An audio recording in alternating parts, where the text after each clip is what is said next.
Hello. അങ്ങനെ ഞാൻ വീണ്ടും വന്നിരിക്കുകയാണ് വൈക്കത്തഷ്ടമി. അപ്പൊ ഇത്തവണ നമ്മുടെ സ്റ്റാർ എന്ന് പറയുന്ന മാധൂട്ടനാണ്. മാധൂട്ടന്റെ ഫസ്റ്റ് വൈക്കത്തഷ്ടമിയാണ്.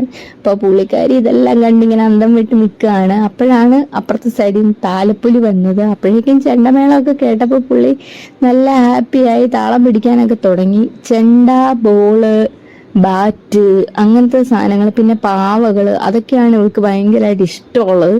അങ്ങനെ ഞങ്ങൾ നേരെ നടന്ന് പാർക്കിലോട്ട് പോയി. പാർക്കിൽ പോയി റൈഡൊക്കെ കണ്ടപ്പോഴത്തേക്കും ആകെ കൂടെ അവൾക്ക് ഇഷ്ടപ്പെട്ടത് ഇതാണ്. ഇതിൽ അവൻ ഇരുത്തിയപ്പം മുതൽ അവള് കളിയും ചിരിയൊക്കെ ഉണ്ട്. പക്ഷെ വേറെ എല്ലാ റൈഡിൽ കയറിയപ്പോഴും കരച്ചിലായിരുന്നു. ലാസ്റ്റ് കണ്ണൻ ഇങ്ങനെ കറങ്ങുന്നൊരിതിൽ ഈ പൂച്ചയുടെ പടമൊക്കെ ഉള്ളതുകൊണ്ട് കരയല്ല എന്നോർത്ത് കൊണ്ടിരുത്തി. പക്ഷെ അവള് കരച്ചിലായിരുന്നു. കുറച്ച് നേരം മാത്രം ഇതിലിരുന്നു. അപ്പോഴേക്കും കരയാൻ തുടങ്ങിയപ്പോഴും ഇവനെടുത്ത് കഴിഞ്ഞ് വീണ്ടും കറങ്ങുന്ന വേറൊരു സാധനമുണ്ട്. പക്ഷെ അവൾ ഇരുന്നില്ല.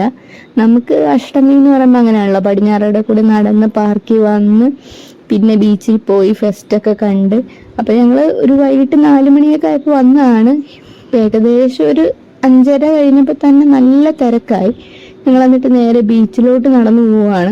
അപ്പുറത്തെ സൈഡിൽ നിന്ന് ബോട്ടും ജങ്കാറും വന്നു, ഇപ്പുറത്തെ സൈഡിൽ നിന്ന് ആൾക്കാർ ബീച്ചിലോട്ടും കൂടെ പോകുന്നു. അപ്പം മൊത്തത്തിൽ അവിടെ ഫുൾ ഒരു തിരക്കായി. പോരാത്തതിന് സൺഡേയും കൂടെ ആയിരുന്നു. എന്തോ ഭാഗ്യത്തിന് മഴയില്ലായിരുന്നു, അതുകൊണ്ട് നല്ല തിരക്ക്. ആൾക്കാരെല്ലാവരും ഫസ്റ്റ് സൺഡേയും കൂടിയല്ല അഷ്ടമി തുടങ്ങിയിട്ട്. എല്ലാവരും ഫാമിലി ആയിട്ടും ഫ്രണ്ട്സും ഒക്കെ ആയിട്ട് കറങ്ങാൻ വേണ്ടി വന്നേക്കുമായിരുന്നു. നമ്മളങ്ങനെ ബീച്ചിലോട്ട് നടക്കുകയാണ്. നിങ്ങൾക്ക് അവിടെ നിന്ന് കാണാൻ ജെയിൻ വില്ലിൻ്റെ വ്യൂ. നമ്മുടെ വൈക്കം ബീച്ചിലാണ്. ഇവിടെ അഷ്ടമിയോട് പ്രമാണിച്ച് എല്ലാ വർഷവും ഒരു ഫെസ്റ്റ് നടക്കുന്നുണ്ട്. പക്ഷെ ഇത്തവണത്തെ ഫെസ്റ്റ് മക്കളെ സൂപ്പറാണ്. നമുക്കൊരു റോബോട്ടിക് ആനിമൽ എക്സ്പോ ആണ് അവർ ഇത്തവണ വെച്ചിരിക്കുന്നത്. നമ്മൾ ഇതുവരെ വൈക്കത്ത് ഇങ്ങനെ ഒരു സംഭവം വന്നിട്ടില്ല.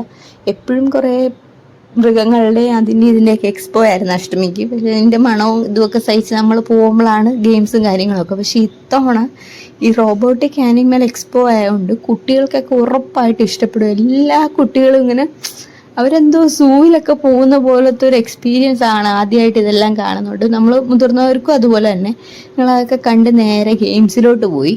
ഇപ്പം കണ്ണൻ വന്നപ്പോൾ മുതൽ പറയുന്നുണ്ടായിരുന്നു അവന് വളയെറിയുന്നത്, അതുപോലെ ഗ്ലാസ് അടുക്കി വെച്ചിട്ട് 3 സ്റ്റംബർ ബോൾ തന്നെ തട്ടിത്തെറിപ്പിക്കുന്ന ഗെയിം എന്തായാലും നമുക്ക് ട്രൈ ചെയ്യണമെന്ന് അവൻ പറഞ്ഞായിരുന്നു.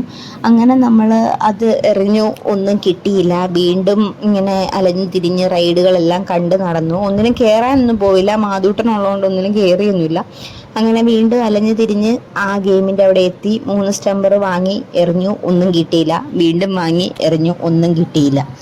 ആ സങ്കടത്തിൽ ഞങ്ങൾ പുറത്തോട്ട് ഇറങ്ങിയപ്പോഴാണെങ്കിൽ നല്ല തിരക്കായി. പിന്നെ അവിടെ നിന്നില്ല, സ്റ്റാൻഡ് വിടുമായിരുന്നു.